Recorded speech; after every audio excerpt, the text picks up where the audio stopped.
That's true, the rock is therefore acidic. Is therefore what? When it comes into contact with the mineral calcium inside the rock, it will dissolve the calcium. It will do what?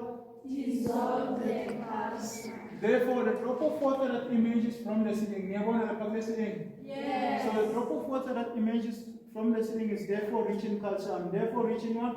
Calcium. So, but it must be given enough time for the water to evaporate or dry out, so that it will leave a ring of calcium at the circumference of the stalactite. Yes?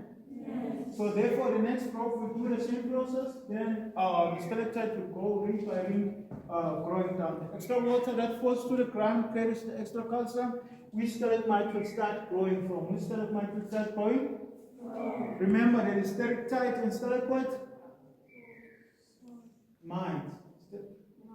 Okay, stalactite, they grow from above. Stalagmite, they grow from the ground. Flowstone, they grow flowing down. Yeah?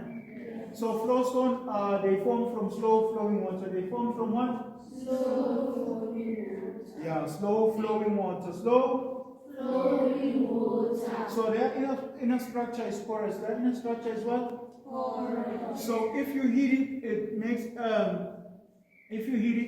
a hollow noise which can travel through the surface of the rock at a speed rate of 1,500 meters per second.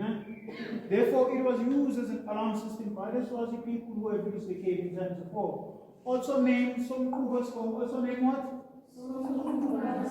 After the leaders of the Swazi people who have used the cave in times of war. Now listen carefully. I'm going to demonstrate the difference between the Dolomite Rock and Somkubasko. Are you ready? Yes. It sounds solid, Yes. Listen to the Somkubasko. How? Yeah. Sure. I'm going to ask this gentleman to demonstrate for us so that you can see it's not magic. Yeah. Mm-hmm.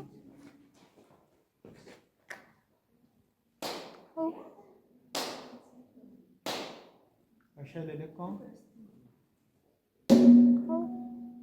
Yeah, what it's not magic? Yes.